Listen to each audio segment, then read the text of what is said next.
Hello friends, লিপিকার স্বপ্নের ছাদ বাগানে আপনাদের সবাইকে স্বাগত। বন্ধুরা, আজকে আমি আপনাদেরকে আম আদা বসিয়ে দেখাবো। আপনারা সঙ্গে থেকে পুরো ভিডিওটা দেখবেন। এই যে দেখুন, আম আদা পুরো আদার মতো দেখতে, কিন্তু এইগুলোর গন্ধটা আমের মতো টেস্ট।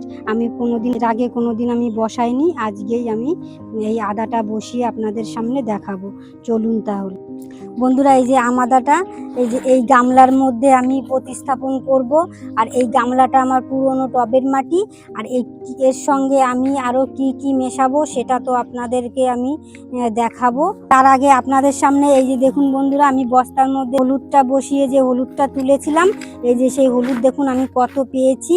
এই হলুদটা আমি অন্য একদিন বসিয়ে আপনাদের দেখাবো। এইভাবেই মাটি তৈরি করে আমি এতটা হলুদ পেয়েছি। এই গামলাটার মধ্যে আমার অন্য সবজি গাছ ছিল, সেই সবজিগুলো আমার সব তোলাও হয়ে গেছে।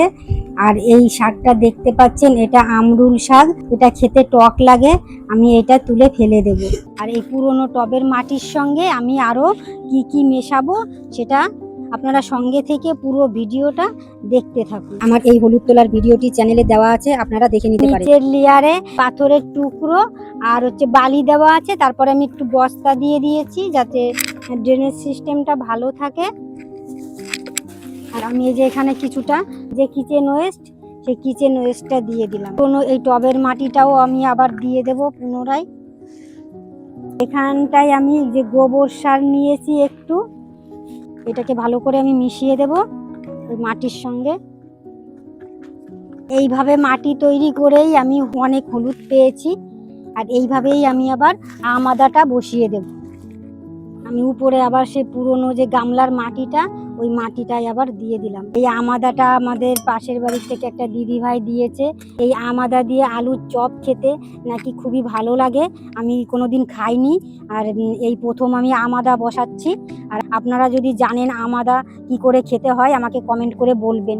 আমি কোনোদিন এখনো পর্যন্ত খাইও নি, আর এই যে বসাইও নি, এই ফার্স্ট আমি আম আদা বসালাম। বন্ধুরা, আমার এই আম আদা প্রতিস্থাপন আজকে করে আপনাদের দেখালাম। আম আদা প্রতিস্থাপনের ভিডিওটি যদি আপনাদের ভালো লাগে তাহলে লাইক কমেন্ট শেয়ার করবেন। ফেসবুকে দেখে থাকলে ফলো করবেন, আর ইউটিউবে দেখে থাকলে সাবস্ক্রাইব করবেন, যাতে নতুন নতুন ভিডিও আপলোড হলে আপনাদের সামনে পৌঁছে যায়।